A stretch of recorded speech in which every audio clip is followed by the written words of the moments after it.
শাপলা চত্বরে মারা গেছে অ্যাটলিস্ট কমপক্ষে, এবং এটা তারা আইডেন্টিফাই করতে সক্ষম হয়েছে। 5ই মে মতিঝিলের শাপলা চত্বরে রাস্তাগুলো সব বন্ধ করে দিয়ে, পাতি নিভাই দিয়ে ক্লিয়ারিং অপারেশন চালানো হলো। 1,57,000 রাউন্ড বুলেট এবং টিয়ার শেল সেদিন রাতে ব্যবহার করা হলো। হুকুমদাতা ছিল খুনি হাসিনা। হত্যাকাণ্ডে অংশ নিল কারা? র্যাব, বিজিবি, পুলিশ এবং যুবলীগ। হাসিনা সংসদে দাঁড়ায় বলছিল যে ওরা রং মেখে শুয়েছিল ওখানে, কেউ মারা যায় না ওখানে। এটা তারা বলল যে 61 জন মানুষ শাপলা চত্বরে মারা গেছে অ্যাটলিস্ট কমপক্ষে। শাপলা কেবলমাত্র শাহবাগের প্রতিক্রিয়া না, শাপলা কেবল একদিনের আন্দোলন না, শাপলা হলো ফিরিঙ্গিদের চাপায় দেওয়া সেকুলার ব্যবস্থার বিরুদ্ধে, ফিরিঙ্গিদের চাপায় দেওয়া নিজামের বিরুদ্ধে বিদ্রোহ করে নিজামে ইসলাম কায়েম করার তামান্না। 5ই অগস্টের কথা চিন্তা করেন, তখন অনেক মানুষের একটা প্রশ্ন ছিল, এই লং মার্চ হবে, সবাই কি আসবে, এই যে হাসিনা সে কি আসলে যাবে? তখন আমি একটা লেখা লিখছিলাম, তখন আমি বলছিলাম এত কিছু চিন্তা করার দরকার নাই।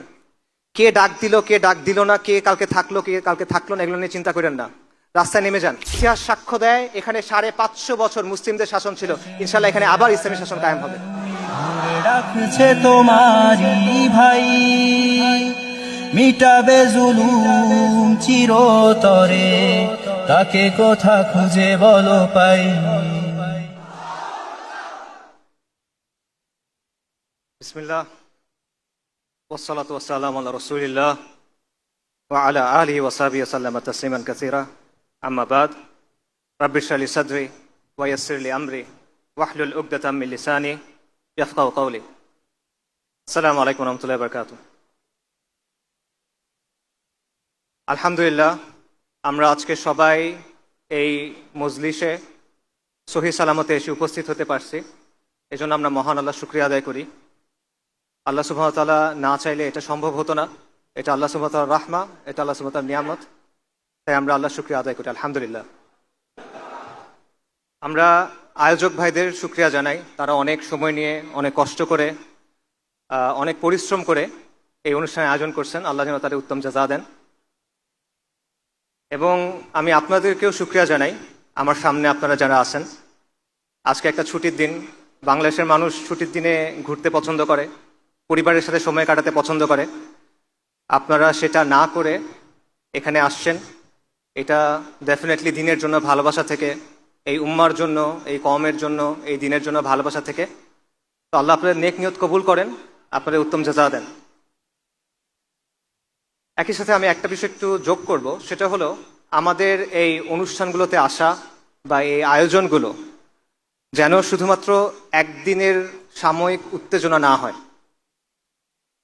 ব্যাপারটা যেন এরকম না হয় আমরা এখানে আসলাম, কথা শুনলাম, খুব ভালো গেল, বাসায় ফেরত গেলাম, ভুলে গেলাম। ব্যাপারটা যেন এরকম না হয়, তাহলে কিন্তু আসলে খুব একটা লাভ নাই। রাদার ব্যাপারটা এমন হওয়া উচিত, এই আলোচনাগুলো আমরা আসলাম এবং এখান থেকে আমরা কিছু একটা নিয়ে যেতে পারলাম, এমন কিছু যেটা আমার চিন্তার খোরাক হবে, এমন কিছু যেটা আমাকে আমল করতে উদ্বুদ্ধ করবে, নেক আমল করতে উদ্বুদ্ধ করবে এবং দিনের জন্য কাজ করতে উদ্বুদ্ধ করবে। আমাদের মধ্যে দিনের প্রতি ভালোবাসা আছে, কিন্তু শুধুমাত্র ভালোবাসা থাকলে কিন্তু হবে না। আমাদের দিনের জন্য যে ভালোবাসা আছে এটাকে দিনের প্রতি দায়িত্ববোধে পরিণত করতে হবে।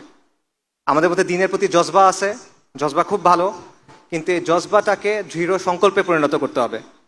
আমাদের মধ্যে দিনের জন্য আবেগ আছে, সেই আবেগটাকে ডিসিপ্লিনে পরিণত করতে হবে যাতে আমরা দিনের জন্য প্রপারলি কাজ করতে পারি। এবং আমাদের মধ্যে উত্তেজনা আছে, সেটাকে আমাদের কাজে লাগাতে হবে যাতে করে আমরা দিনের জন্য কুরবানি করতে পারি। তো এই ব্যাপারটা শুধুমাত্র আপনাদের কাজ না, এটা আমাদেরও দায়িত্ব আছে, বক্তাদের দায়িত্ব আছে, শ্রোতাদের দায়িত্ব আছে, আয়োজকদের দায়িত্ব আছে। বাট ইন জেনারেল আমি এই কথাটা বললাম এবং আমি দোয়া করি আল্লাহ আজ্জা ওয়াজাল যেন আমাদের এই চেষ্টাটা, আমাদের এই প্রচেষ্টা, আমাদের এই কথা, কষ্ট করে এখানে আসা, এটা কবুল করেন। কারণ মহান আল্লাহ সুবহানাহু ওয়া তাআলা যদি সন্তুষ্ট না হন, আল্লাহ যদি রাজি খুশি না হন, তাহলে আমরা যে কাজকর্ম করতেছি এগুলো আলটিমেটলি কোনো ফলাফল নাই। আর কয়েকদিন পর 5ই মে 2013 সালে শাপলা চত্বরে যে ম্যাসাকার, সেটার 1 যুগ পূর্তি। এটা ডেফিনেটলি একটা গুরুত্বপূর্ণ ঘটনা, এটা ডেফিনেটলি একটা ঐতিহাসিক ঘটনা। তো এটাকে কেন্দ্র করে আমি আলোচনা করার চেষ্টা করব। তবে আমাদের সামনে এরকম গুরুত্বপূর্ণ আরো কিছু তারিখ আছে, যেমন ধরেন 4ই মে 1798 সালে 4ই মে টিপু সুলতান মহীশূরের বাঘ উনি ফিরিঙ্গি কাফেরদের সাথে জিহাদ করতে করতে ইন্তেকাল করছিলেন। আল্লাহ তাকে শহীদ হিসেবে কবুল করেন। ফিরিঙ্গি কাফেরদের সাথে আমাদের যে দীর্ঘ সময়ব্যাপী সংগ্রাম হয়েছে সেটার একটা প্রতীক হলো টিপু সুলতান। আরেকটা গুরুত্বপূর্ণ তারিখ আছে 6ই মে 1831 সালে 6ই মেতে বালাকোটের ময়দানে ইমাম সৈয়দ আহমেদ শহীদ এবং শাহ ইসমাইল শহীদ এবং তাদের জামাতের অনেক মুমিন মুজাহিদ শাহাদাত বরণ করছিলেন। এটা আমাদের সবার অনুপ্রেরণার একটা মূল জায়গা বালাকোট। উপমহাদেশে যতগুলো দিনী ধারা আছে সবগুলো কোনো না কোনোভাবে দেখবেন সৈয়দ আহমেদ শহীদের যে মকবুল জামাত সেটার সাথে তাদের একটা সম্পর্ক আছে। আকাবিরে দেওবন্দ সৈয়দ আহমেদ শহীদের জামাতের সাথে সম্পৃক্ত, আকাবিরে আহলুল হাদিস তারা সৈয়দ আহমেদ শহীদের জামাতের সাথে যুক্ত। ইভেন তাসাউফপন্থী যারা আছেন তাদের মধ্যে যেটা বালাকোটি ধারা, তারা সৈয়দ আহমেদ শহীদের জামাতের সাথে নিজেদের একটা সম্পর্কের কথা বলেন। মাওলানা মওদুদী রাহিমাহুল্লাহ এবং এইরকম যে ধারাটা আছে তারাও কিন্তু সৈয়দ আহমেদ শহীদের যে জামাত এটাকে একটা তাজদিদি আন্দোলন হিসেবে গণ্য করেন এবং এটাকে একটা অনুপ্রেরণা হিসেবে নেন। এমনকি এই উপমহাদেশের যেটা মডার্নিস্ট ধারা, স্যার সৈয়দ আহমেদ খান, আলীগড়ি ধারা, মুসলিম লীগ ইভেন, তারা সবাই কিন্তু সৈয়দ আহমেদ শহীদের যে আন্দোলন সেটা থেকে অনুপ্রেরণা নিয়েছেন। তো এটাও একটা গুরুত্বপূর্ণ তারিখ 6ই মে।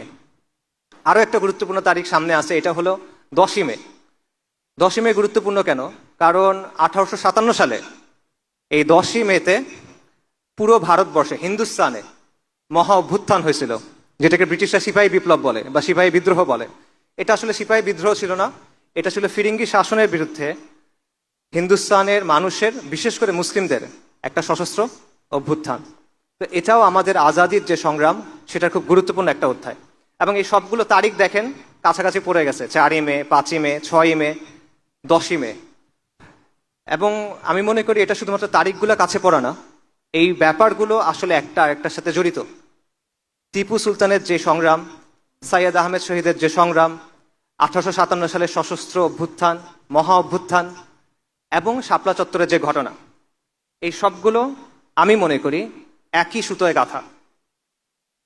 শুধু এই ঘটনা না, এরকম আরো অনেক ঘটনা আছে যেগুলো একই সিলসিলার অংশ, এবং এটাই হলো আমাদের আজাদির আন্দোলনের ধারাবাহিকতা। এবং এটা নিয়ে আমার আজকের আলোচনা।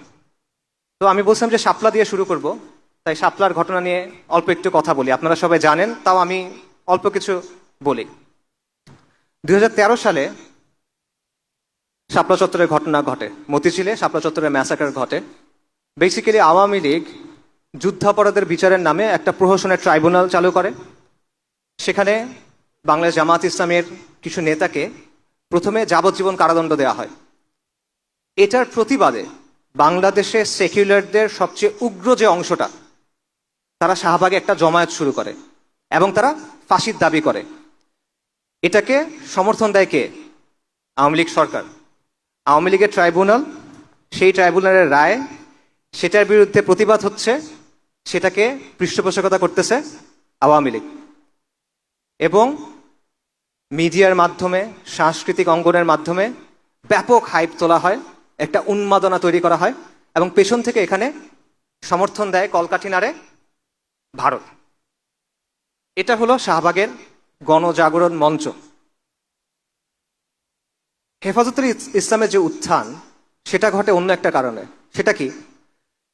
শাহবাগে তারা নানা ধরনের অশ্লীলতা করে, নানা ধরনের বেহায়াপনা চলে, বাঙালি সংস্কৃতির নামে নানা পৌত্তলিক কার্যক্রম চলে। কিন্তু মূল যে ট্রিগার ছিল সেটা হলো গণজাগরণ মঞ্চের যে অর্গানাইজাররা ছিল, যারা এর আয়োজক ছিল, এদের মধ্যে গুরুত্বপূর্ণ একটা অংশ ছিল ইসলাম বিদ্বেষী, ভয়ঙ্কর রকমের ইসলাম বিদ্বেষী। তারা বিভিন্ন ব্লগে আল্লাহ রসুল সাল্লাল্লাহু আলাইহি ওয়াসাল্লাম, সাহাবায়ে কেরাম রাদিয়াল্লাহু আনহুম আজমাইন এবং আমাদের আম্মা উম্মাহাতুল মুমিনিন রাদিয়াল্লাহু আনহুম আজমাইন, তাদের নিয়ে প্রচণ্ড অশ্লীল কটূক্তি করে। যখন এই গণজাগরণ মঞ্চের আয়োজকদের একজন নিহত হয়, তখন এই বিষয়গুলো সামনে চলে আসে এবং তখন হেফাজতে ইসলামের উত্থান ঘটে। হেফাজতে ইসলাম 13 দফা দাবি নিয়ে সামনে আসে, যার মধ্যে প্রধান দাবি ছিল এই ইসলাম অবমাননাকারীদের শাস্তি এবং ব্লাসফেমি আইন প্রণয়ন। একদিকে সরকারের পৃষ্ঠপোষকতায় গণজাগরণ মঞ্চের আন্দোলন চলতেছে, অন্যদিকে সারা বাংলাদেশের ধর্মপ্রাণ মুসলিমরা সকল ঘরানার তারা হেফাজতে ইসলামের আন্দোলনকে সমর্থন দিচ্ছে। হেফাজতে ইসলামের আন্দোলনের বিভিন্ন কর্মসূচি আসলো। এপ্রিলে লং মার্চ হলো 6 এপ্রিল।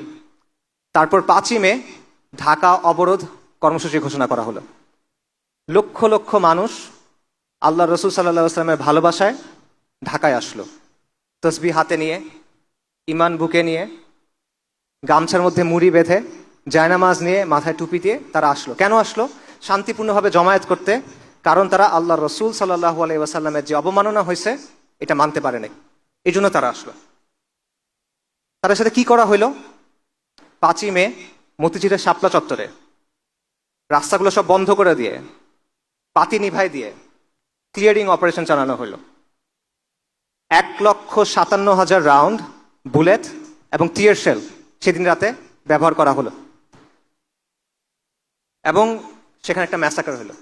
এই ম্যাসাকারের হুকুমদাতা ছিল খুনি হাসিনা এবং এটার মূল পরিকল্পনাকারী ছিল, এই নামগুলো আপনারা এখন সবাই চেনেন, জিয়াউল আহসান, আয়নাঘরের কারিগর যাকে বলা হয়, তারেক সিদ্দিকী, শেখ হাসিনার সামরিক সচিব, এরা। এবং এই হত্যাকাণ্ডে অংশ নিল কারা?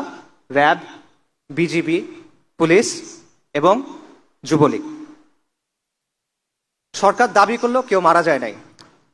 ওই সময় কিছু ছবি ভাইরাল হয়েছিল, আপনারা অনেকে দেখছেন।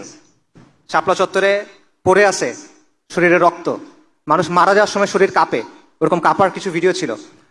এগুলোর ব্যাপারে এগুলো ভাইরাল হয়েছিল। তখন হাসিনা সংসদে দাঁড়ায় বলছিল যে ওরা রং মেখে শুয়েছিল ওখানে, কেউ মারা যায় না ওখানে, এটা তারা বলল। কিন্তু বাংলাদেশের একটা মানবাধিকার সংস্থা অধিকার, তারা একটা ফ্যাক্ট ফাইন্ডিং রিপোর্ট করলো এবং তারা রিপোর্টের পর বলল যে 61 জন মানুষ শাপলা চত্বরে মারা গেছে অ্যাটলিস্ট, কমপক্ষে, এবং এটা তারা আইডেন্টিফাই করতে সক্ষম হয়েছে। এই রিপোর্টটা করার কারণে অধিকারের তৎকালীন যিনি প্রধান ছিল তাকে হাসিনা সরকার জেলে দেয়। তিনি এখন বাংলাদেশের একজন উপদেষ্টা, আদিলুর রহমান সাহেব।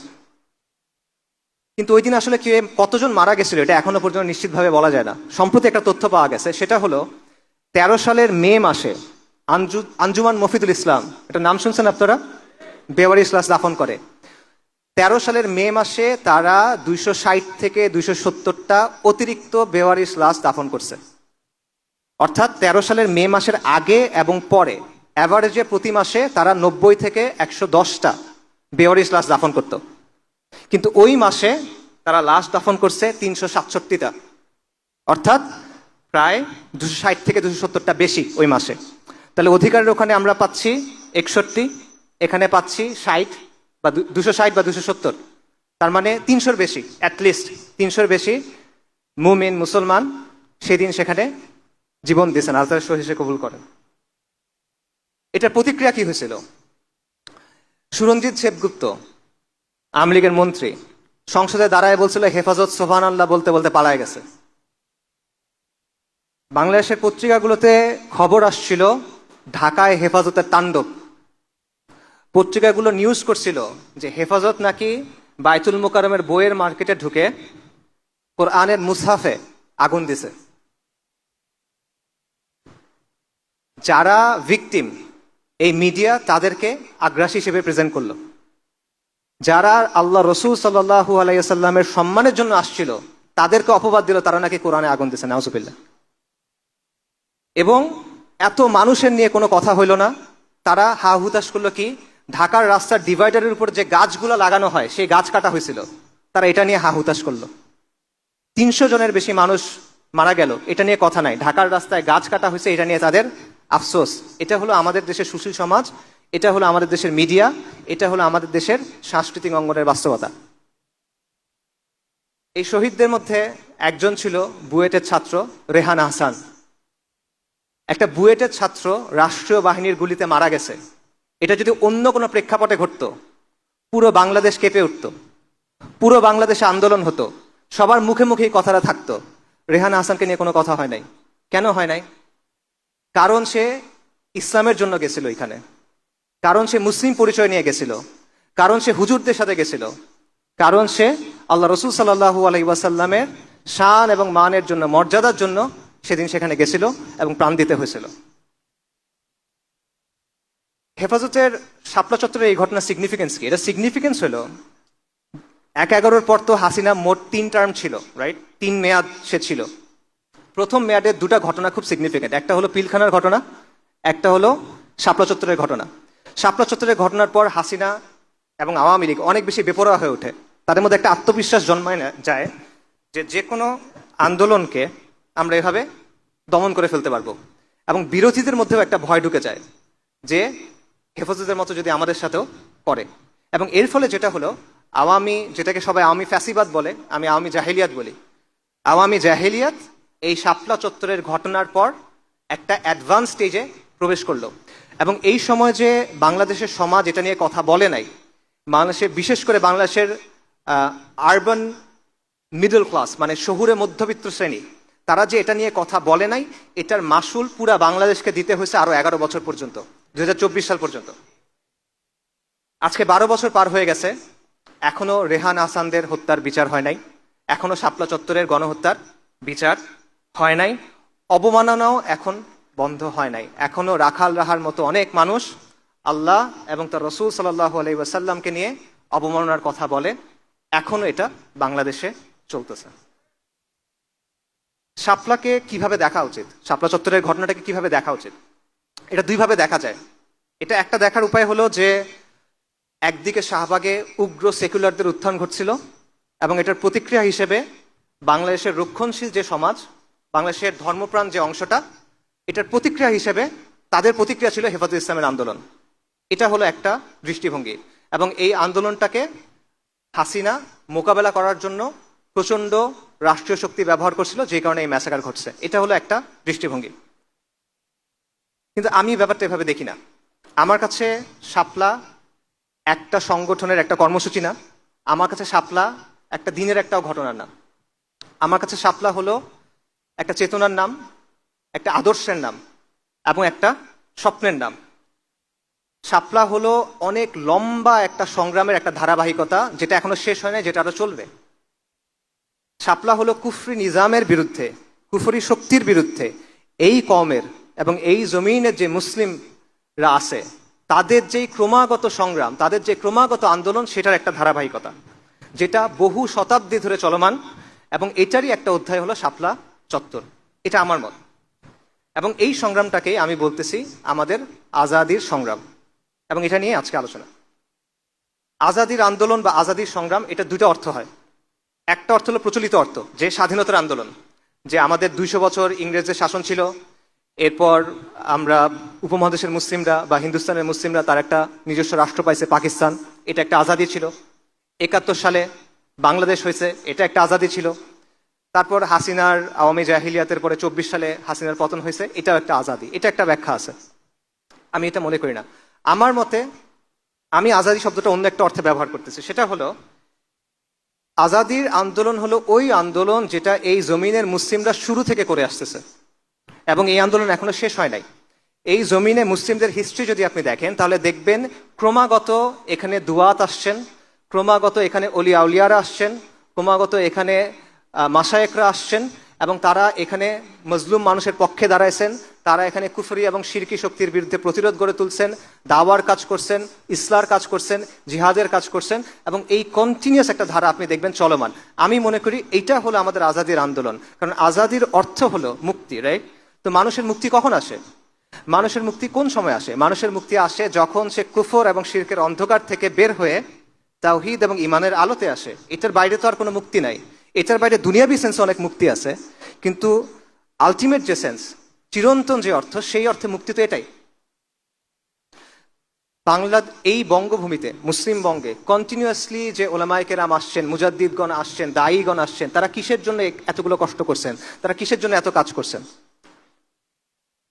কাদেসিয়ার যুদ্ধের একটা বিখ্যাত ঘটনা আছে, আপনারা সবাই জানেন। ইসলামী খিলাফা যখন পারস্য সাম্রাজ্যকে আক্রমণ করলো, মহাবীর রুস্তম, তার সামনে মুসলিমদের একজন প্রতিনিধি গেলেন। প্রতিনিধির নাম হলো সাহাবী রবি ইবনে আমর রাদিয়াল্লাহু আনহু। রুস্তম তাকে জিজ্ঞেস করলেন যে তোমরা এখানে কেন আসছো, কি চাও তোমরা মুসলিমরা? উনি তখন বললেন, আমাদেরকে আল্লাহ পাঠাইছেন, আমরা আসছি মানুষকে মানুষের গোলামি থেকে বের করে এক আল্লাহর গোলামির দিকে নেয়ার জন্য। আমরা আসছি মানুষকে দুনিয়ার সংকীর্ণতা থেকে বের করে দুনিয়া এবং আখিরাতের প্রশস্ততার দিকে নেয়ার জন্য। আমরা আসছি ধর্মের অন্যায় এবং অবিচার থেকে মানুষকে দিন ইসলামের আদল এবং ইনসাফের দিকে আনার জন্য। আল্লাহ আমাদেরকে পাঠাইছে তার দিন সহ যেন সমগ্র মখলুকের কাছে আমরা এই দিনের দাওয়াত নিয়ে যাই। এই জন্যই সাহাবায়ে কেরাম পুরো বিশ্বে দাওয়াত নিয়ে ছড়ায় পড়ছিলেন। এই জন্যই বারবার এই ভূমিতে মুজাদ্দিদগণ আসছেন, দায়ীগণ আসছেন, মাশায়েখগণ আসছেন। এই জন্যই তো তারা কাজ করে গেছেন। তো এটাই হলো ওই ধারা, এটাই হলো ওই সিলসিলা যেটার কথা আমরা বলতেছি। আমরা জাতি রাষ্ট্রকেন্দ্রিক যেই স্বাধীনতা সেটার কথা আমি বলতেছি না, আমি বলতেছি জাহেলিয়াতের অন্ধকার থেকে দ্বীন ইসলামে আসার যে স্বাধীনতা সেটার কথা। এবং এই আজাদির আন্দোলন চলমান, এটা এখনো শেষ হয় নাই। জাতি রাষ্ট্রকেন্দ্রিক আজাদির আন্দোলন শেষ হয়ে গেছে, এটা আপনি বলতে পারেন, কিন্তু দ্বীন ইসলামের জন্য যে আন্দোলন, সেই আন্দোলন এখনো শেষ হয় নাই। এই আন্দোলন কখন শেষ হবে? যখন আমরা মানুষের বাদ মতবাদ ফেলে দিয়ে এক আল্লাহর কালামের দিকে যাব, যখন আমরা তন্ত্রমন্ত্র ফেলে দিয়ে কোরআনের শাসনের দিকে যাব, যখন আল্লাহর জমিনে গায়রুল্লাহ শাসন বাদ দিয়ে আমরা এক আল্লাহর যে বিধান সেটা যখন কায়েম হবে, তখন এই আন্দোলন শেষ হবে। তার আগ পর্যন্ত এই আন্দোলন চলমান থাকবে। তো সেই আন্দোলনের কথা আমি বলতেছি। তো এখানে একটা কথা বলে রাখি, আজকে আমি কি আলোচনা করবো এটা নিয়ে যখন কথা হচ্ছিল, তখন অর্গানাইজার ভাইরা আমাকে বলতেছিলেন যে আলোচনায় আদব এবং আখলাক নিয়ে কিছু নাসিহা করার জন্য। এটা আসলে আমার কাছে একটু খারাপ লাগছে। আদব আখলাক নিয়ে আলোচনা করাটা খারাপ লাগার কিছু না, এটা তো দ্বীন ইসলামের অংশ। অবশ্যই এটা নিয়ে অনেক আলোচনা হবে। নবী সাল্লাল্লাহু আলাইহি ওয়াসাল্লামের হাদিস আছে, মুয়াত্তা মালিকে আসছে, যেটার বক্তব্যটা হলো এরকম যে নবী সাল্লাল্লাহু আলাইহি ওয়াসাল্লামকে পাঠানো হয়েছে সুন্দর চরিত্রকে পরিপূর্ণতা দেওয়ার জন্য। তা আদব এবং আখলাক, সুন্দর আদব এবং আখলাক, এটা তো দ্বীন ইসলামের অংশ, অপরিহার্য অংশ। এটা সবসময় আমাদের আলোচনার মধ্যে থাকবে, এটা নিয়ে কোনো সমস্যা নাই। এটার জন্য আমার খারাপ লাগে নাই। আমার খারাপ লাগছে কারণ ভাইরা এই কথাটা বলতেছেন, কারণ ভাইরা মনে করতেছেন যে ভাইরা এখানে আসবেন তাদের জন্য এই নসিহাটা একটু বিশেষভাবে গুরুত্বপূর্ণ, এবং এটা বাস্তব। কারণ আমরা দ্বীনের কথা বলি, আমরা দ্বীনের বিজয়ের কথা বলি, আমরা দ্বীনের জন্য কাজের কথা বলি, কিন্তু আমাদের আচার আচরণের ক্ষেত্রে, আমাদের কথার ক্ষেত্রে, আমাদের আখলাকের ক্ষেত্রে নবী সাল্লাল্লাহু আলাইহি ওয়াসাল্লামের সুন্নাহর উপস্থিতি অনেক সময় থাকে না। আমরা কথা বলার সময় অনেক সময় উগ্র হয়ে যাই। আমরা অনেক সময় মানুষের উপর এমন একটা ইলজাম দেই, একটা অভিযোগ দেই, যেটা আসলে জাস্টিফাইড না। এগুলো কোনোটাই তো নবী সাল্লাল্লাহু আলাইহি ওয়াসাল্লামের সুন্নাহর সাথে মেলে না। এগুলো তো কোনোটাই একজন মুসলিমের সিফাত হওয়া উচিত না, কিন্তু বারবার আমাদের থেকে এটা হয়। এটা তো বাহ্যিক সুন্নাহ। যেভাবে আপনার পোশাক, আপনি পোশাকের মধ্যে সুন্নাহ পালন করার চেষ্টা করতেছেন, আপনার আদব আখলাকের মধ্যে তো এটা থাকার কথা, কিন্তু আনফর্চুনেটলি এটা আমাদের অনেকের মধ্যে থাকে না। এখন আপনারা যুক্তি দিতে পারেন যে আপনি আমাদেরকে এটা বলতেছেন, অমুকরাও তো এরকম করে, তমুকরাও তো করে, ওদের আচরণ আরো খারাপ, ওদের আখলাক আরো খারাপ। হ্যাঁ সত্য, তাতে কি হয়েছে? এটা তো আপনার জন্য দলিল না। আরেকজনের কাজ দিয়ে তো আপনাকে বিচার করা হবে না। আপনার বিচার হবে আপনার জ্ঞান বুদ্ধি অনুযায়ী, আপনার বিচার হবে আপনার ইলম অনুযায়ী, আপনার বিচার হবে আপনার প্রেক্ষাপট অনুযায়ী। আরেকজন একটা ভুল কাজ করলে এটা তো আপনার ভুল করার জন্য দলিল হয়ে যায় না। এই জবাব কি আপনি আল্লাহ সুবহানাহু ওয়া তাআলাকে দিতে পারবেন? অমুক এটা করছিল তাই আমি এটা করছি? তো এই বিষয়টা মাথায় রাখা। আমি আপনাদের আদব আখলাক নিয়ে নাসিহা করবো না আসলে। এটা আপনারা নিয়মতান্ত্রিকভাবে ওলামায়ে কেরামের কাছ থেকে শুনবেন, জানবেন, দেখবেন, দেখে শিখবেন, বই পড়বেন। আমি যেটা করব সেটা হলো আপনাদেরকে আপনাদের যে শেকড়, আপনার যে পরিচয়, আপনাদের যে বংশ, সেটা চেনে দিব। কারণ আমাদের অবস্থাটা হয়েছে, আমরা অনেক রইস ফ্যামিলির মানুষ, আমরা অনেক সম্ভ্রান্ত এক সিলসিলার সন্তান, কিন্তু আমাদের পরিচয়টা আমরা ভুলে গেছি, আমাদের শেকড়টা আমরা ভুলে গেছি, আমাদের বংশ পরিচয়টা আমাদেরকে ভুলায় দেওয়া হয়েছে। এবং আমাদের অবস্থা হয়েছে সবকিছু ভুলে আমরা পথে ঘাটে ঘুরে বেড়াচ্ছি এবং আমাদের আচরণ ওরকম হয়ে গেছে। তো এই কারণে আমি আপনাদেরকে আপনাদের বংশটা, আপনাদের পরিচয়টা, আপনাদের আত্মপরিচয়ের শেকড়টা চেনাই দিব। তারপর আপনারা সিদ্ধান্ত নেবেন আপনার আচরণ কেমন হওয়া উচিত, আপনার কাজ কেমন হওয়া উচিত, আপনার কথা কেমন হওয়া উচিত। আমাদের আজাদির আন্দোলনের ইতিহাস, এটা শুরু কখন? আমরা জানি যে বাংলায় মুসলিম শাসন শুরু হলো ইখতিয়ার উদ্দিন মোহাম্মদ বিন বখতিয়ার খিলজির যে অভিযান, তারপর 1203-এর পর। কিন্তু এর বহু আগে বাংলায় কিন্তু ইসলাম আসছে। কত আগে? রংপুরে লালমনিরহাটে একটা মসজিদ আছে, সাহাবা মসজিদ বলা হয়। এটা 69 হিজরিতে তৈরি। 69 হিজরি মানে বোঝেন কত আগে? কারবালাতে সাইয়েদিনা হুসাইন রাদিয়াল্লাহু আনহু যখন শহীদ হইলেন, সেটা কত সালের ঘটনা? 61 হিজরি। তার 8 বছর পরে হলো 69 হিজরি। 69 হিজরি মানে সাহাবায়ে কেরাম তখনও দুনিয়াতে আছেন রাদিয়াল্লাহু আনহুম আজমাইন।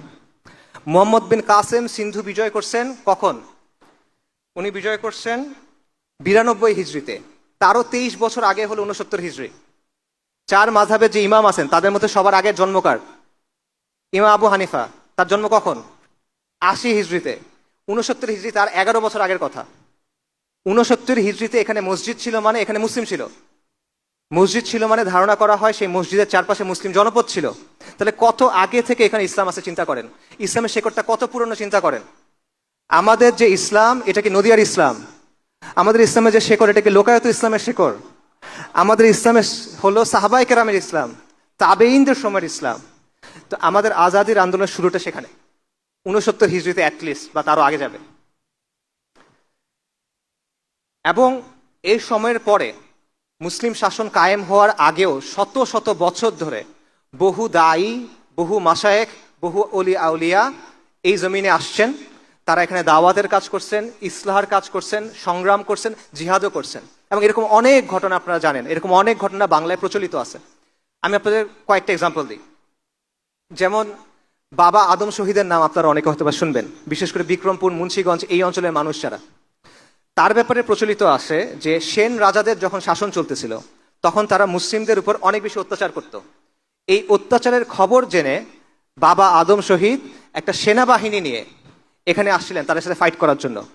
এবং সেই যুদ্ধে তিনি শহীদ হয়ে যান। কিন্তু তিনি শহীদ হয়ে যাওয়ার পর পুরো বিক্রমপুরের মানুষ ইসলাম গ্রহণ করে, এটা প্রচলিত আছে। এটা কখনের ঘটনা? এটা হলো 1200 শতাব্দীর ঘটনা।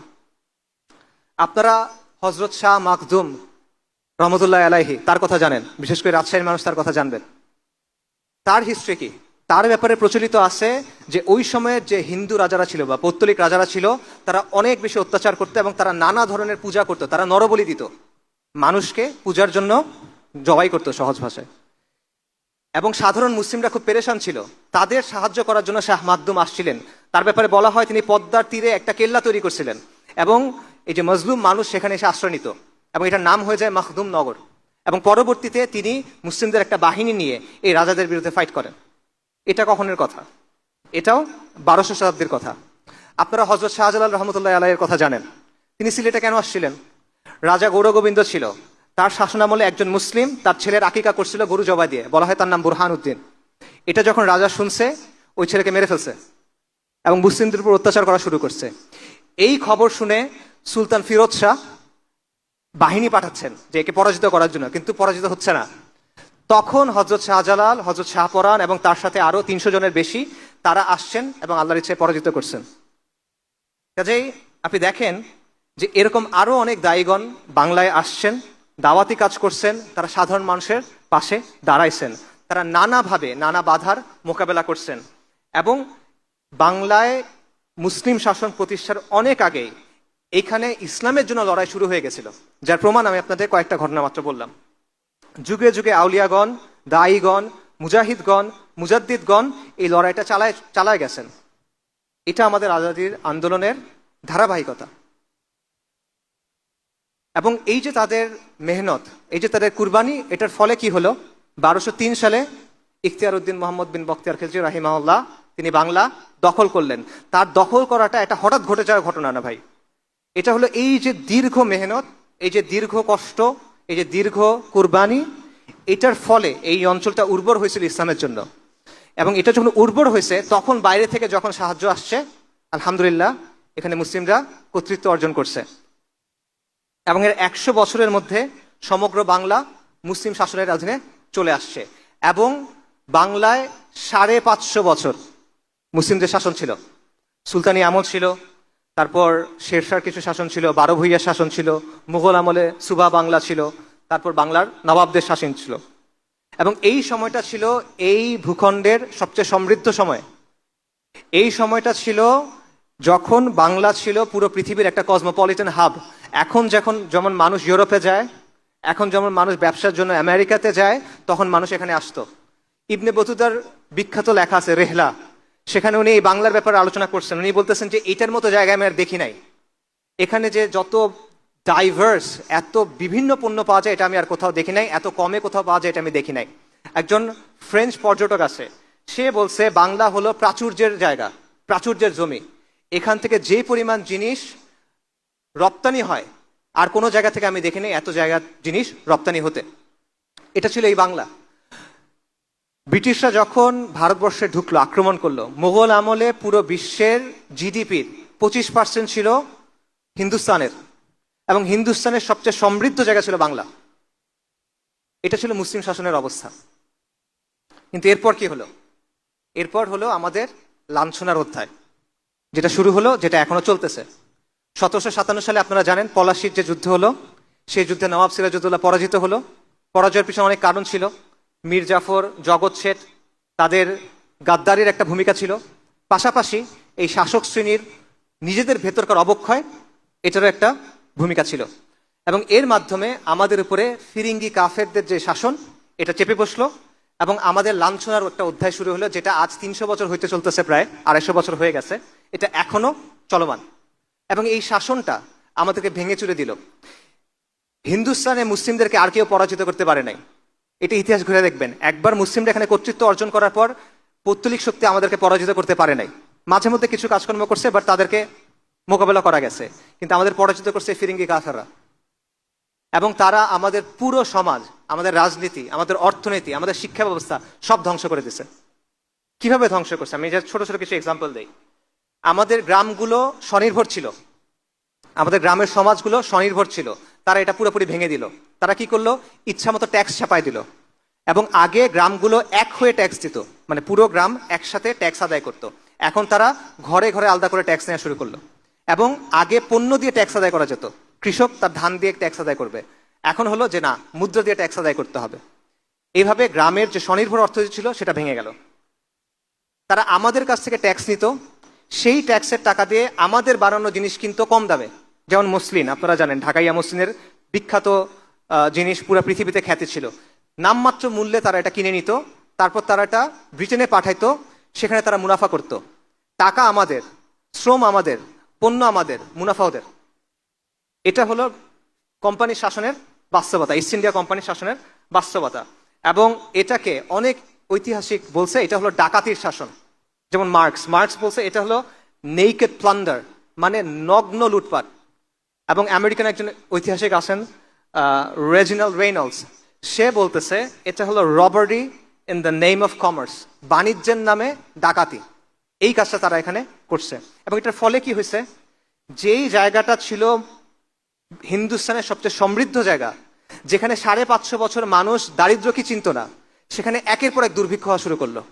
যার মধ্যে বিখ্যাত একটা দুর্ভিক্ষ হলো 76-এর মনন্তর, ইংরেজি 1770 সালে এটা ঘটে। 76-এর মনন্তর, বাংলা হিসেবে বাংলা মাসে 1176। এবং এটা পুরোপুরি মানব সৃষ্ট একটা দুর্ভিক্ষ ছিল। কোম্পানি ফসল হওয়া মাত্র জোর করে নিয়ে গেছে, রপ্তানি করে দিচ্ছে, তারপর চড়া মূল্য দিয়ে দিচ্ছে। সাধারণ মানুষ কিনতে পারতেছে না। কেন পারতেছে না? ওই যে লুটপাট করছে আগে, কিনতে পারতেছে না। এর ফলে কি হলো? মানুষ মারা গেল। কত মানুষ মারা গেল? জনসংখ্যার 1/3, 1.5 কোটি মানুষ মারা গেল।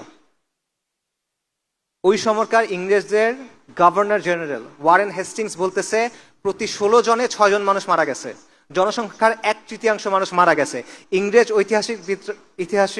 ইংরেজদের যারা হিস্টোরিয়ান, তারা বলতেছে বাবা মা খাবার জন্য সন্তান সন্ততিদের বিক্রি করে দিছে, তাও খেতে পারতেছে না। এবং তারা বলতেছে মানুষ মৃতদেহের শরীর থেকে মাংস নিয়ে খাইছে। এটা হলো কোম্পানির শাসনের বাস্তবতা। এটা, এবং এই সময়ে তারা মজমাস্তি করতেছে।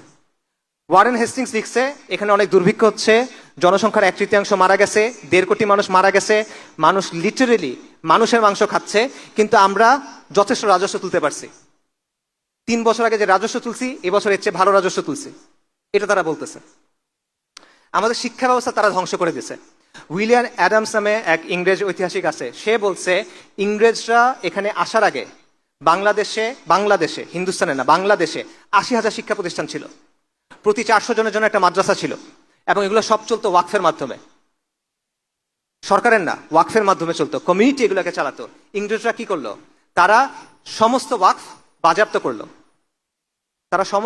বাজেয়াপ্ত করলো। নিষ্কর ভূমি বাজেয়াপ্ত করলো। তার ফলে আমাদের পুরো যে সামাজিক কাঠামোটা ছিল, আমাদের শিক্ষা প্রতিষ্ঠানগুলো ছিল, এই সব কিছু ভেঙে গেল। মুসলিম যেই মধ্যবিত্ত শ্রেণী এটা নাই হয়ে গেল, রাতারাতি এটা নাই হয়ে গেল, এবং আপনি শিক্ষা অর্জন করতে পারতেছেন না। তারপর তারা কি করলো, তারা রাষ্ট্রীয় কাজে ফার্সি ভাষা ব্যবহার হয়ে আসছে শত শত বছর ধরে, তারা হুট করে সেটা চেঞ্জ করে ইংরেজি করে দিল। মুসলিম তো ইংরেজি পারে না, সে ফার্সি পারে, তো কাজে সে যেতে পারতেছে না, সিস্টেম্যাটিক্যালি এক্সক্লুডেড। এবং তারা নতুন একটা জমিদার শ্রেণী তৈরি করলো, চিরস্থায়ী বন্দোবস্ত সূর্যাস্ত আইন, এটা আপনারা অনেকে নিশ্চয়ই পড়ছেন।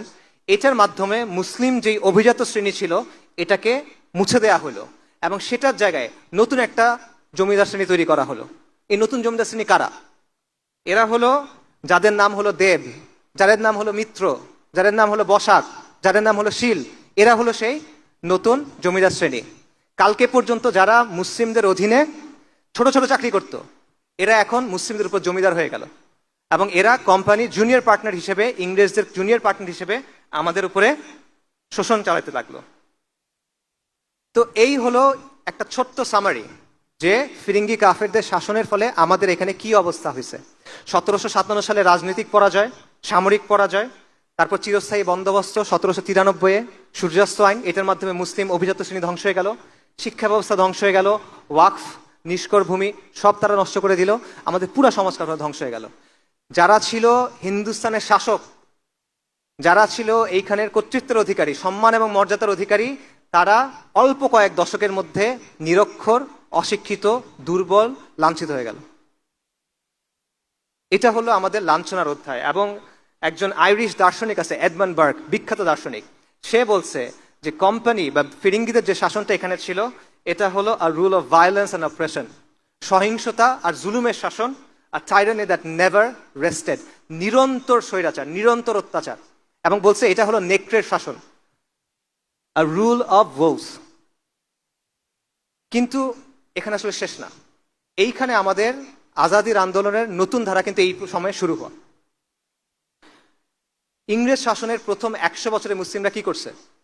তারা একের পর এক বিদ্রোহ করছে। লর্ড ক্লাইভ, সোকল লর্ড, সে ব্রিটেনে এক চিঠি পাঠাইছে, সেখানে সে বলছে মুসলিমরা সবসময় বিদ্রোহের জন্য প্রস্তুত, যখন তারা মনে করে সাফল্যের একটু সম্ভাবনা আছে তারা বিদ্রোহ করে। আরেক সোকল লর্ড ছিল লর্ড ক্যানিং, সে বলছে যে ব্রিটিশ শাসনের প্রথম 100 বছরে মুসলিম মানে ছিল বিদ্রোহ। হিন্দুরা কিন্তু বিদ্রোহ করে নাই, তারা কিন্তু ব্রিটিশ শাসনকে স্বাগত জানাইছে, কিন্তু মুসলিমরা ক্রমাগত একের পর এক বিদ্রোহ করে গেছে। কিরকম? পলাশির ঘটনা হলো 1757 সালে, এর মাত্র 6 বছর পর 1763 সালে একটা জনযুদ্ধ এই বাংলায় শুরু হয়। আপনারা ফকির মজনু শাহর নাম শুনছেন। ফকির মজনু শাহ যে আন্দোলন শুরু করেছিলেন সেটা হলো পুরো এই বাংলায় ইংরেজ শাসনের বিরুদ্ধে একটা গেরিলা যুদ্ধ। হিস্ট্রি পড়ে দেখেন, এটা ঐতিহাসিকদের কথা, এটা হলো ইংরেজ শাসনদের বিরুদ্ধে একটা গেরিলা যুদ্ধ। অল্প কয়েক হাজার মানুষের তারা শুরু করছিল। তারা প্রথম আক্রমণ করছিল ঢাকাতে, ইংরেজের একটা কুঠিতে, তারপর এটা পুরো বাংলায় ছড়ায় পড়ে, এবং এক পর্যায়ে এই তাদের বাহিনীতে 50,000 মানুষ হয়ে যায়। এবং ফকির মজনু শাহর পরিচয় কি এটা কিন্তু কেউ নিশ্চিত না এখনো পর্যন্ত। খুব ইন্টারেস্টিং ব্যাপার, এই আন্দোলন 1763 থেকে শুরু করে 1800 সাল পর্যন্ত চলছে, 38 বছর বা 37 বছর, প্রায় 4 দশক ধরে চলা একটা আন্দোলন। এটা কে শুরু করলো তার পরিচয়টা কেউ জানে না এখনো, ইংরেজরা তার পরিচয় সংরক্ষণ করে নাই। কিন্তু অনেক ঐতিহাসিক বলেন যে তার পরিচয় হলো নূর উদ্দিন মোহাম্মদ বাকের জং, যিনি একটা মোগল শাহজাদা, এটা অনেকে দাবি করে থাকেন। এবং এই সময়ে অনেকগুলো বিদ্রোহ ঘটলো যেগুলো একই সাথে জড়িত, যেমন ত্রিপুরাতে শমশের গাজীর বিদ্রোহ, সন্দ্বীপে আবু তোরাবের বিদ্রোহ, মোমেন শাহিতে করম শাহের বিদ্রোহ, এবং একের পর এক এরকম বিদ্রোহ চলতে থাকে কন্টিনিউয়াসলি 3 দশক। এই সময়টায় যখন বাংলায় ফকির মজনু শাহর নেতৃত্বে এই লড়াই চলতেছে বা তার অনুসারীরা লড়াই করতেছে, তখন 1798 সালে মহীশূরে টিপু সুলতান, মহীশূরের বাঘ, ইংরেজদের বিরুদ্ধে জিহাদ করতেছেন, এবং তিনি এই জিহাদে শহীদ হয়ে গেলেন। তিনি যখন শহীদ হয়ে গেলেন তখন তাকে যে পরাজিত করছিল সেই ইংরেজ বাহিনীর প্রধান ছিল কর্নওয়ালিস। কর্নওয়ালিস যখন কলকাতায় আসলো তখন কলকাতার যারা ধনিক শ্রেণী, কলকাতার যারা জমিদার, কলকাতার যারা বাবুরা, তারা কি করলো? তারা তাকে একটা স্বাগতম জানাইলো, তারা তার জন্য একটা অনুষ্ঠান করলো, তারা তার জন্য বাংলা এবং ফরাসিতে একটা মানপত্র লিখে দিল। এটা ছিল বাস্তবতা। এরপর শুরু হয় উপমহাদেশের বা হিন্দুস্তানের সম্ভবত সবচেয়ে শক্তিশালী যে তাজদিদের ধারা, সেটা হলো শাহ ওয়ালিউল্লাহ মুহাদ্দিস দেহলভী রাহিমাহুল্লাহ, তার শুরু করা তাজদিদ। এটা শুরুটা হলো দিল্লিতে। দিল্লিতে একটা ছোট মাদ্রাসা ছিল, মাদ্রাসার রাহিমিয়া। এই মাদ্রাসার প্রতিষ্ঠাতার নাম হলো শাহ আব্দুর রাহিম। আপনারা ফতোয়া আলমগীরির নাম শুনছেন? ফতোয়া হিন্দিয়া, এটা একটা কমিটি তৈরি করছিল, সংকলন করছিল। এই কমিটিতে শাহ আব্দুর রাহিম ছিলেন এবং তার মাদ্রাসা ছিল মাদ্রাসার রাহিমিয়া। এই মাদ্রাসার যে প্রতিষ্ঠাতা শাহ আব্দুর রহিম, তার ছেলের নাম হলো শাহ ওয়ালিউল্লাহ মুহাদ্দিস দেহলভী রাহিমাহুল্লাহ। বলা হয় উনি হলেন শেখুল ইসলাম ইবনু তাইমিয়া এবং ইমাম আল গাজ্জালির মিক্স, এবং এই মিক্স খালি উপমহাদেশে সম্ভব, আর কোথাও আসলে সম্ভব না। তো উনি তাজদিদের একটা ধারা শুরু করলেন, উনি ইলমি একটা ধারা শুরু করলেন। তার ছেলে হলো শাহ আব্দুল আজিজ মুহাদ্দিস দেহলভী রাহিমাহুল্লাহ। 1803 সালে তিনি একটা ফতোয়া দিলেন। এই আলোচনা আমি অন্য জায়গাতেও করছি, আপনারা শুনছেন নিশ্চয়ই, অন্যদের কাছেও শোনার কথা, বিখ্যাত ঘটনা। 1803 সালে তিনি একটা ফতোয়া দিলেন, সেটা হলো ইংরেজদের শাসন, ফিরিঙ্গিদের যে শাসন, এই শাসনটা যেহেতু ইসলাম এখানে নাই, তাহলে ভারতবর্ষ হিন্দুস্তান এখন দারুল হার্ব, ফিকের দৃষ্টিতে এটা দারুল হার্ব। শাহ আব্দুল আজিজের এই ফতোয়া তখন অনেকেই গ্রহণ করে নিল, এবং শাহ ওয়ালিউল্লাহ মুহাদ্দিস দেহলভীর যে তাজদিদের ধারা, শাহ আব্দুল আজিজ রাহিমাহুল্লাহর যেই ফতোয়া, এটার ফলাফল হলো তরিকায়ে মুহাম্মাদিয়া আন্দোলন বা জিহাদ আন্দোলন। এটা এই নামে পরিচিত, জিহাদ আন্দোলন। ইংরেজরা এটাকে বলে ভারতবর্ষের ওয়াহাবি আন্দোলন, কিন্তু এটা আসল নাম হলো তরিকায়ে মুহাম্মাদিয়া। ইমাম সাইয়্যেদ আহমেদ শাহিদ, আপনারা তার নাম শুনছেন, তিনি এই আন্দোলন শুরু করলেন। ওনার জন্ম হলো 1786-তে। উনি একজন কোরাইশি হাশেমি পরিবারের থেকে, হাশেমি বনু হাশেমের থেকে, এবং উনি আলেম ছিলেন না। উনি একজন যোদ্ধা ছিলেন, উনি একজন আবেদ ছিলেন, উনি একজন জাহিদ ছিলেন, এবং ওনার ব্যাপারে যত বর্ণনা আছে এটা শুনে মনে হয় যে উনি একজন ওয়ালি ছিলেন আল্লাহ। উনি একটা জামাত তৈরি করলেন, যে জামাতটার নাম হলো তরিকায়ে মুহাম্মাদিয়া, এবং তাদের উদ্দেশ্য ছিল ভারতবর্ষ, হিন্দুস্তানে মুসলিমদের জন্য একটা ভূখণ্ডে ইসলামী শাসন কায়েম করা। তাদের স্লোগান ছিল এলায়ে কালেমা রাব্বুল আলামিন ইহিয়া সুনানে সাইয়্যিদুল মুরসালিন। আল্লাহ রাব্বুল আলমের কালেমাকে উঁচু করা, নবী সাল্লাল্লাহু আলাইহি ওয়াসাল্লামের সুন্নাহকে জীবন্ত করা। উনি পুরা ভারতবর্ষে সফর করে বেড়ালেন।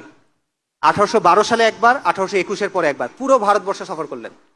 এবং সফর করে উনি মানুষকে তাওহীদ, ঈমান, সুন্নাহ শিক্ষা দিলেন, এবং কুফর, শিরক, বিদআ, জাহিলিয়াত থেকে ফেরত আসার জন্য আহ্বান করলেন। এটা প্রথমবার, প্রথম সফরের সময় পুরো ভারতে একটা নেটওয়ার্ক তৈরি হলো। পরের বার যখন গেলেন তখন বায়াত নিলেন। আগের বার বায়াত ছিল তরিকায়ে মুহাম্মাদিয়ার বায়াত, পরের বারে বায়াত ছিল জিহাদের বায়াত। এবং এই তরিকায়ে মুহাম্মাদিয়া আন্দোলন পরবর্তীতে 1831 সালে, একটু আগে বলতেছিলাম, 6 মে বালাকোটের প্রান্তরে শিখদের সাথে লড়াইয়ে তিনি সাইয়্যেদ আহমেদ শহীদ শহীদ হয়ে যান। শাহ মোহাম্মদ ইসমাইল রাহিমাহুল্লাহ, তিনিও শহীদ হয়ে যান।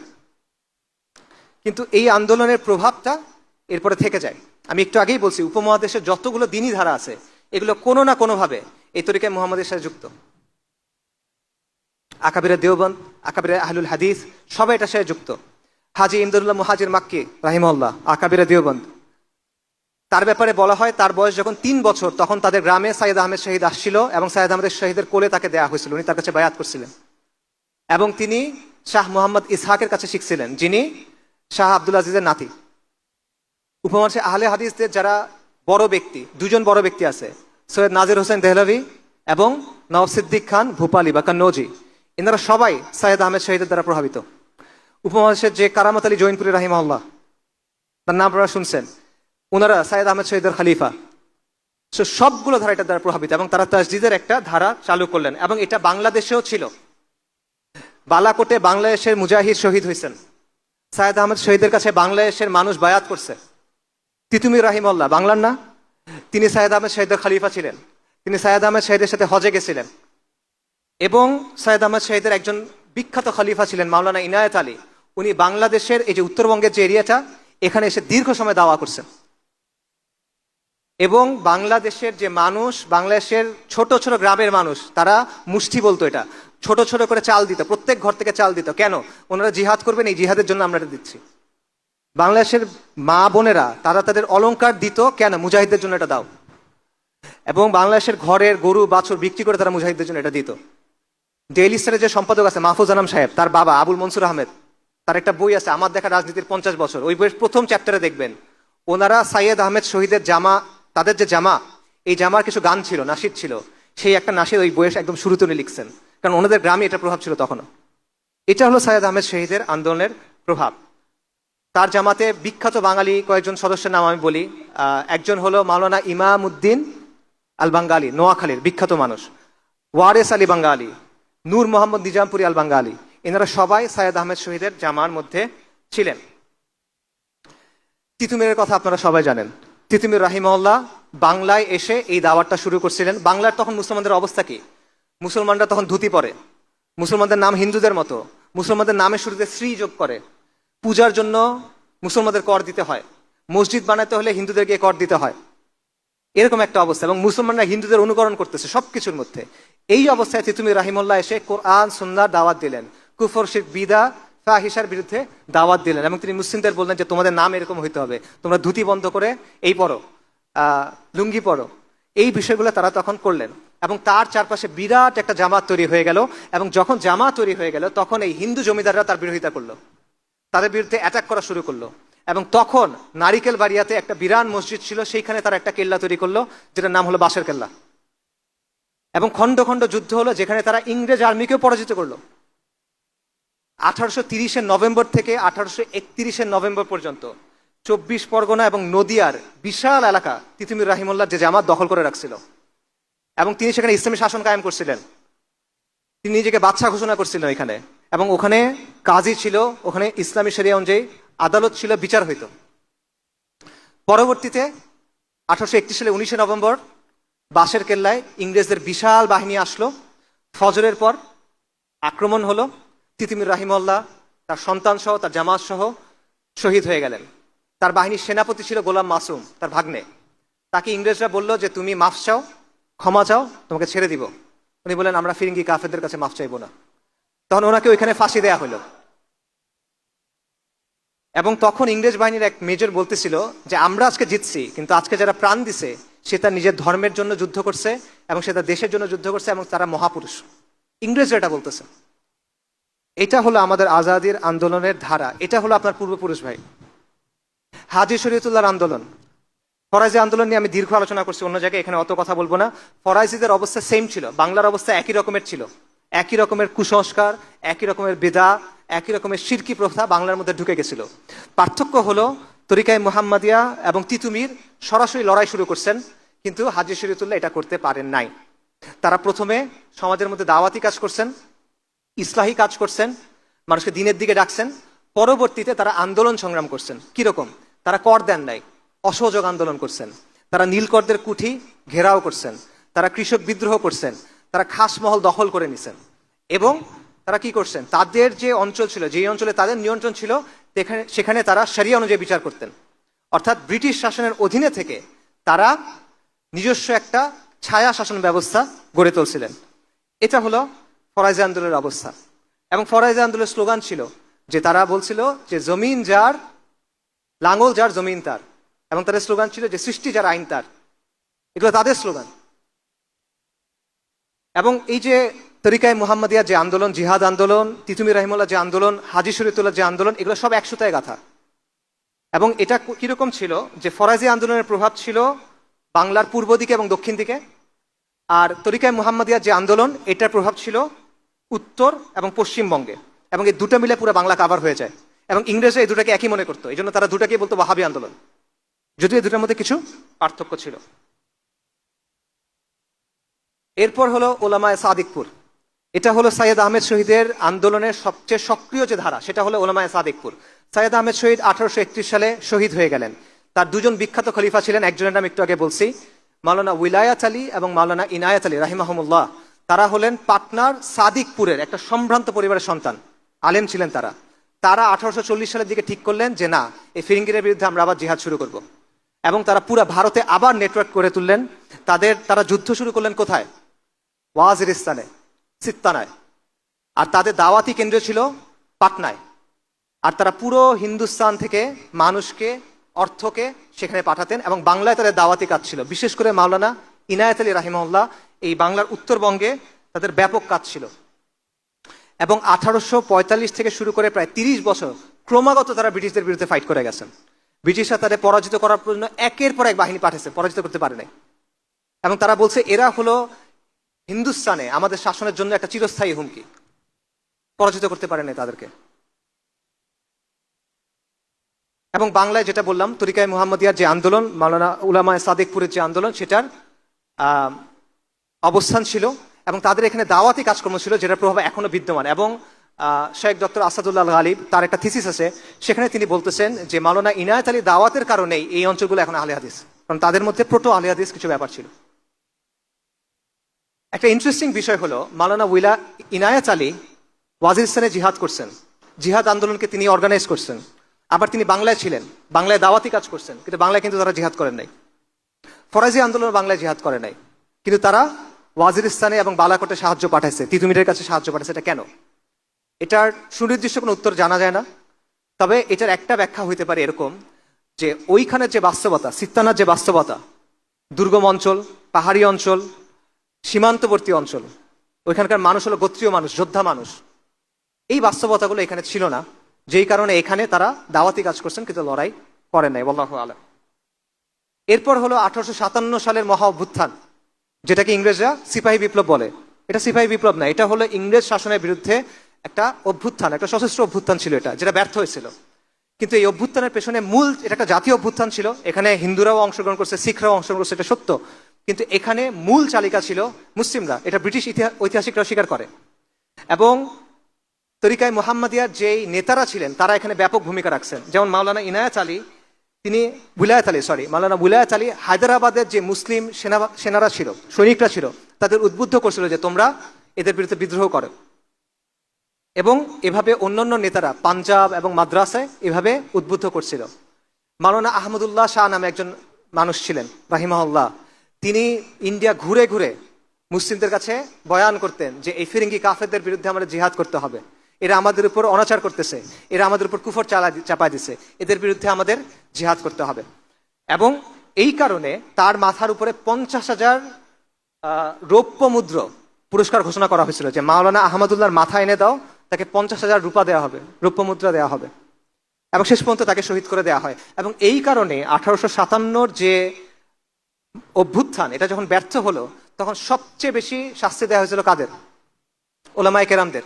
শুধুমাত্র দিল্লিতে 500 ওলামায়ে কেরামকে ফাঁসি দেওয়া হয়েছিল, এবং হাজার হাজার ওলামায়ে কেরাম এবং ছাত্রদের, তলেবুল ইলমকে হত্যা করা হয়েছিল। শামেলির কথা আপনারা জানেন, 1857 সালের কথা। উত্তরপ্রদেশে একটা জায়গা আছে শামেলি, সেই জায়গাতে ব্রিটিশরা পালায় যায়, মুসলিমরা রাস্তায় বের হয়ে আসে, এবং 3-4 মাসের মতো এখানে মুসলিমদের শাসন ছিল। এই শাসনের সামগ্রিক নেতৃত্বে কে ছিল? হাজি ইমজাজুল্লাহ মুহাজির মাক্কি রাহিমাহুল্লাহ। এবং সেইখানে যোদ্ধাদের নেতৃত্বে কে ছিল? মাওলানা কাসেম নানুতুবি রাহিমাহুল্লাহ। এবং সেখানে কাজী ছিল, কাজী কে ছিল? রশিদ আহমেদ গঙ্গোহী রাহিমাহুল্লাহ। এই নামগুলো পরিচিত লাগে? এরা কারা? আকাবিরা দেওবন্দেরা। এর পরবর্তীতে ওনারা গিয়ে 1866 সালে দেওবন্দ আন্দোলন শুরু করেন, দেওবন্দ মাদ্রাসা দারুল উলুম দেওবন্দ প্রতিষ্ঠা করেন। তারাও এই সময়ে ইসলামী শরিয়া কায়েম করার চেষ্টা করছিলেন। তো এই হলো আমাদের আজাদির আন্দোলনের ধারার একটা সংক্ষিপ্ত সামারি। সংক্ষিপ্ত বলছে, এটা আরো লম্বা আলোচনা করা সম্ভব। সাহাবা মসজিদ থেকে শুরু করে শাহ মখদুম, শাহজালাল থেকে শুরু করে শাহ ওলিউল্লাহ, মজনু শাহ থেকে শুরু করে তিতু মীর, হাজি শরীয়তুল্লাহ থেকে শুরু করে হাজি ইমদাদুল্লাহ, সাইয়দ আহমেদ শহীদ থেকে শুরু করে ইনায়েত আলী রাহিমাহুমুল্লাহ। এটা হলো আমাদের উত্তরাধিকার, এটা হলো আমাদের সিলসিলা, এটা হলো আমাদের আদর্শ, এটা হলো আমাদের পরিচয়। আপনারা এই সিলসিলার মানুষ। আমাদের কাছে ইসলামটা এসে পৌঁছাইছে, আজকে এসে আমরা এখানে আলোচনা করতেছি, অবশ্যই এটা আল্লাহ আজ্জা ওয়া জাল্লার ইচ্ছা। বাকি এই মহান মানুষদের কুরবানি, এই মহান মানুষদের ত্যাগ তিতিক্ষার কারণে।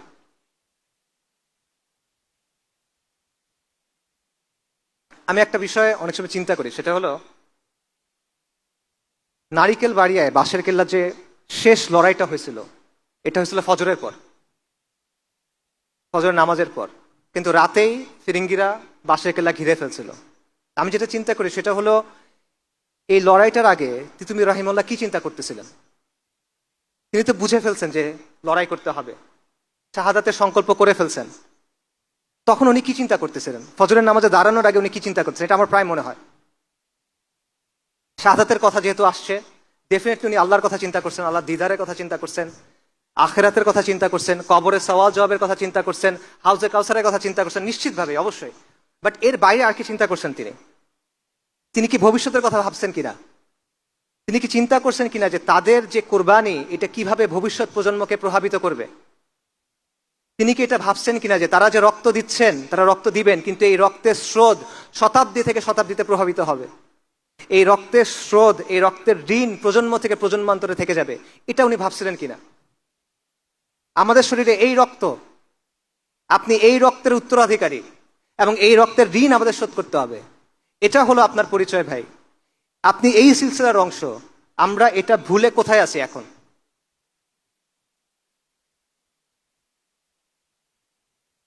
চিন্তা করে দেখেন, ওনারা যদি দেখতো যে এত কুরবানির পর আজকে মুসলমানের ছেলেরা তারা কাফেরদের অনুকরণ করতেছে, তারা মুশরিকদের অনুকরণ করতেছে, তাদের কাছে আসলে কেমন লাগতো?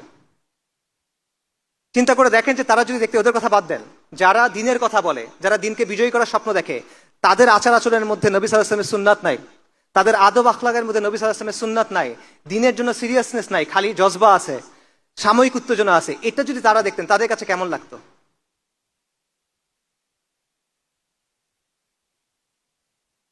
আপনারা অনেক সম্মানিত, অনেক মর্যাদাবান একটা পরম্পরার অংশ।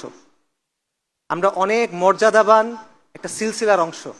আমরা অনেক বড় গৌরবের উত্তরাধিকারী, কিন্তু এটা আমরা বুঝি না, এটা আমরা উপলব্ধি করি না। এই জিনিসটা ভাই আমরা উপলব্ধি করার জন্য চেষ্টা করি।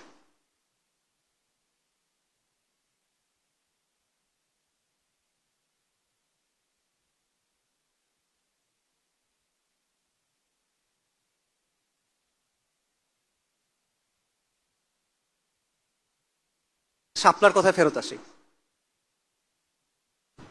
আমি বলছিলাম যে শাপলা আমার কাছে কোনো একক সংগঠনের কোনো কর্মসূচি না, শাপলা একদিনের বিষয়ও না। আমি মনে করি শাপলা একটা চেতনার নাম, শাপলা একটা স্বপ্নের নাম। শাপলা হলো নবী সাল্লাল্লাহু আলাইহি ওয়াসাল্লামের ভালোবাসায়, তার শান এবং মর্যাদার জন্য নিজের জান কুরবান করার জুনুন, এটা হলো শাপলা। শাপলা হলো আল্লাহর জমিনে আল্লাহর দিন কায়েম করার তামান্না। শাপলা হলো তাওহীদের ভিত্তিতে সমাজ এবং সভ্যতা নির্মাণের সংকল্প। শাপলা হলো আমাদের আজাদির আন্দোলনের ধারাবাহিকতা। এবং এই চেতনা নতুন না, আমি আপনাদের নতুন কোনো কিছুর কথা বলতেছি না। এই চেতনা এই মুসলিম বঙ্গে বারবার ফিরে ফিরে আসছে, এক একবার এক এক চেহারায়, এক একবার এক এক রূপে এটা আত্মপ্রকাশ করছে। কখনো শাহ ওলিউল্লাহ মুহাদ্দিস দেহলভী তাজদীদে, কখনো তরিকায় মুহাম্মাদিয়া জিহাদে, কখনো তিতুমিরের বাঁশের কেল্লায়, কখনো হাজী শরীয়তুল্লাহ সামাজিক আন্দোলনে। বারবার এই চেতনা ফিরে ফিরে আসছে। এই চেতনা ফিরে আসছে 1857 মহা অভ্যুত্থানে, এই চেতনা ফিরে আসছে আকাবিরে দেওবন্দের আন্দোলনে, উলেমায়ে সাদিকপুরের জিহাদে। এই চেতনা চালিত করছে মাওলানা মওদুদীকে, এই চেতনা চালিত করছে মাওলানা ইসরার আহমেদকে, এই চেতনা চালিত করছে মাওলানা আব্দুর রহিমকে এবং তাদের প্রকল্পকে, এবং এই চেতনা আলোকিত করছে শাইখুল হাদিস মুফতি আমিনী আল্লামা আহমেদ শফি তাদের কাজকে রাহিমাহুমুল্লাহ। এই চেতনা বারবার ফিরে আসছে, কখনো হয়তোবা দুর্বল হয়ে, কখনো হয়তোবা সীমাবদ্ধ হয়ে, কখনো হয়তোবা ত্রুটি নিয়ে, কখনো হয়তোবা মুমূর্ষ হয়ে, কিন্তু এই চেতনা কখনো হার মানে নাই। শত শত বছরে যে উত্থান পতন ঘটছে, কখনো এই চেতনা হার মানে নাই, বরং বন্দিত্ব, নির্বাসন, নির্যাতন এই সব কিছু উপেক্ষা করে রক্তের নদী পার হয়ে লাশের পাহাড় ঠেলে এই চেতনা বাংলায় এসে বলে গেছে লাব্বাইক ইয়া আল্লাহ লাব্বাইক। শাপলা কেবলমাত্র শাহবাগের প্রতিক্রিয়া না, শাপলা কেবল একদিনের আন্দোলন না। শাপলা হলো ফিরিঙ্গিদের চাপায় দেওয়া সেকুলার ব্যবস্থার বিরুদ্ধে, ফিরিঙ্গিদের চাপায় দেওয়া নিজামের বিরুদ্ধে বিদ্রোহ করে নিজামে ইসলাম কায়েম করার তামান্না। এমন একটা সভ্যতা কায়েম করার তামান্না যেখানে সমাজের ভিত্তি হবে ঈমান এবং ইসলামী মূল্যবোধ, যেখানে ব্যক্তি থেকে শুরু করে শাসন সবকিছু তাওহীদের ভিত্তিতে বিন্যস্ত হবে, এবং যেখানে শাসনের ভিত্তি হবে শরিয়া, আইনের উৎস হবে আল্লাহর কিতাব। যতদিন এই কওমের মধ্যে তাওহীদি চেতনা থাকবে, যতদিন এই মুসলিম বঙ্গের মানুষের মধ্যে ঈমান থাকবে, ততদিন এই চেতনা বারবার সামনে আসবে। কখনো মক্তব থেকে আসবে, কখনো মাদ্রাসা থেকে আসবে, কখনো স্কুল কলেজ বিশ্ববিদ্যালয় থেকে আসবে, কখনো গ্রামের মাটি থেকে আসবে, কখনো এই শহরে কংক্রিটের জঙ্গলের ভেতর থেকে আসবে। কিন্তু প্রজন্ম থেকে প্রজন্মে এই আন্দোলন চলবে, হাত থেকে হাতে মশাল ঘুরবে, কিন্তু আমাদের আজাদির আন্দোলন চলমান থাকবে। এবং যতদিন পর্যন্ত এই অঞ্চলের মানুষের মধ্যে ঈমান থাকবে, তাওহীদের অনুসারীরা এই মাটিতে খুঁটি গেড়ে বলবে লাব্বাইক ইয়া আল্লাহ লাব্বাইক। এই আন্দোলন চলবে যতক্ষণ পর্যন্ত এই জমিনে আল্লাহর দিন কায়েম না হয়, এবং ইনশাআল্লাহ এই জমিনে আল্লাহর দিন কায়েম হবে।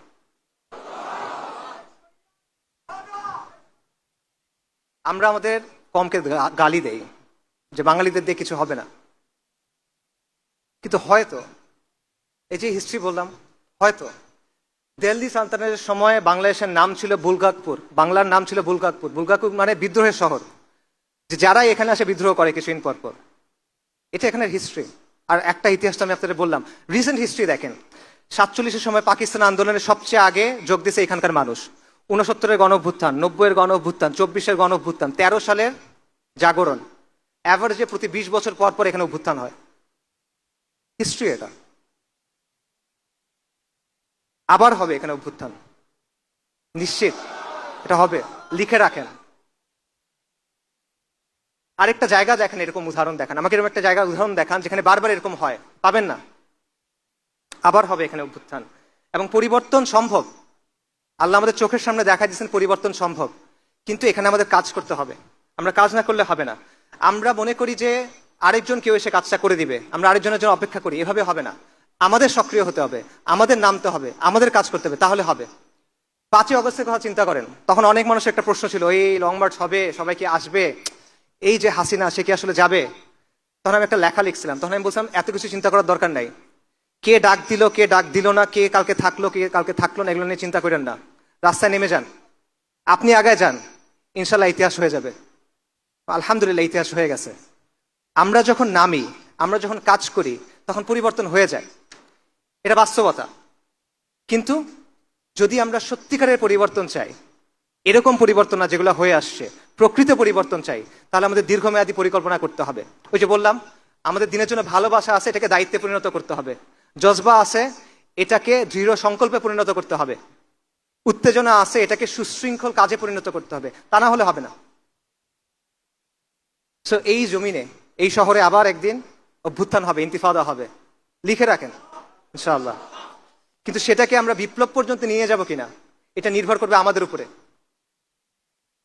আমরা যদি দিন ইসলামের ভিত্তির উপরে প্রস্তুতি গ্রহণ না করি, আল্লাহ প্রেক্ষাপট তৈরি করে দিবেন, নিশ্চিত থাকেন, আমি বারবার বলছি নিশ্চিত থাকেন, আল্লাহ প্রেক্ষাপট প্রস্তুত করে দিবেন। কিন্তু আপনি যদি প্রস্তুতি গ্রহণ না করেন, আরো 10টা অভ্যুত্থান হবে, আরো 10 লাখ মানুষ জীবন দিবে, কিচ্ছু হবে না। আমাদের রক্ত দিয়ে ইতিহাস লেখা হবে, কিন্তু আমরা ওই ইতিহাসে আমাদের নাম থাকবে না, যেরকম আমাদের এখন থাকে না। এটা হলো বাস্তবতা। তো এটা একটা লম্বা পথ, এটা একটা দীর্ঘ পথ, এবং এটা হলো এমন পথ যেই পথের ধারে অনেক রথী মহারথী পড়ে থাকে, কঠিন পথ।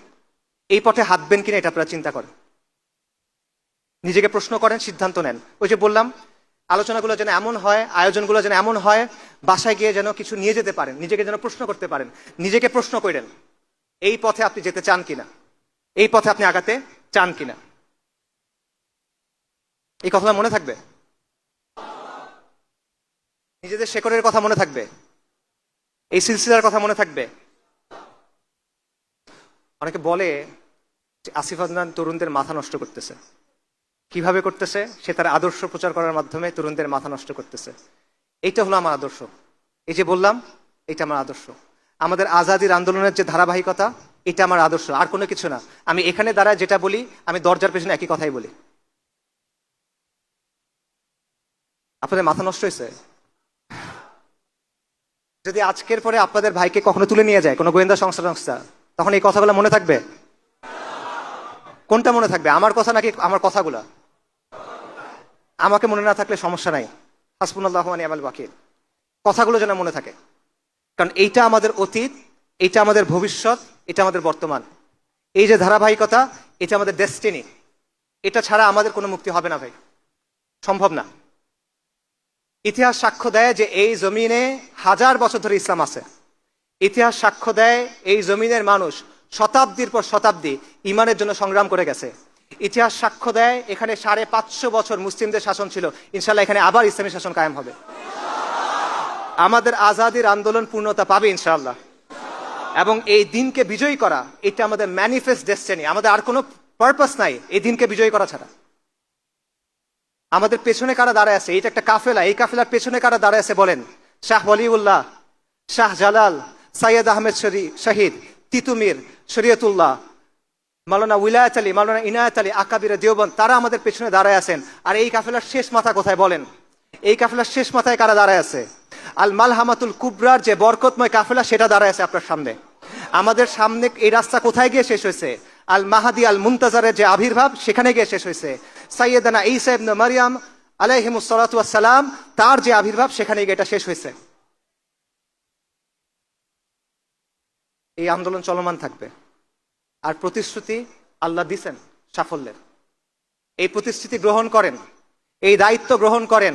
শাপলা চত্বরের রক্ত আপনাদেরকে ডাকে, বালাকোটের রক্ত আপনাদেরকে ডাকে, বাঁশের কেল্লার রক্ত আপনাদের ডাকে, চিত্তানার রক্ত আপনাদেরকে ডাকে, পলাশির রক্ত আপনাদের ডাকে, বদর, উহুদ, খন্দক, মুতার যে রক্ত, সেটা আপনাকে ডাকে। এই রক্তের সাথে গাদ্দারি করেন না। এই রক্তের দাবি পূরণ করতে হবে, এই রক্তের ঋণ আমাদের পূরণ করতে হবে। এটা মুসলিম বঙ্গ, আমরা মুসলিম। আল কোরআন আমাদের মুক্তির মহাসনদ। আমি আপনাদেরকে ডাকতেছি, আপনারা ওই ইতিহাসের সৈনিক হন যেটা আমাদের বিজয়ের দিকে নিয়ে যাবে। আপনারা ওই সভ্যতা নির্মাণের সৈনিক হন যেটা আমাদের বিজয়ের দিকে নিয়ে যাবে। আপনারা এই পথে আসেন। আল্লাহ আপনাদের মহা সাফল্যের প্রতিশ্রুতি দিচ্ছেন। আমার প্রতিশ্রুতি না, আল্লাহ আজ্জা ওয়া জাল আমাদের প্রতিশ্রুতি দিচ্ছেন। উলাইকা হিজবুল্লাহ, আলা ইন্না হিজবুল্লাহি হুমুল মুফলিহুন। ওয়া মা আলাইনা ইল্লাল বালাগ। আসসালামু আলাইকুম ওয়া রাহমাতুল্লাহ।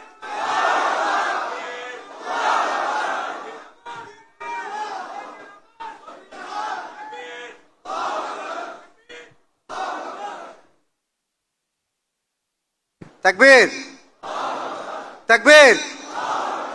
तेरा मेरा रिश्ता क्या, तेरा मेरा रिश्ता क्या? এই দিন আমার, এই দিন আমার। সাবিলুনা সাবিলুনা, তরিকুনা তরিকুনা, ইম্মা শাহাদা ইম্মা শাহাদা। ঘুরে ডাকছে তোমারি ভাই, মিটাবে জুলুম চিরতরে, তাকে কোথা খুঁজে বলো পাই।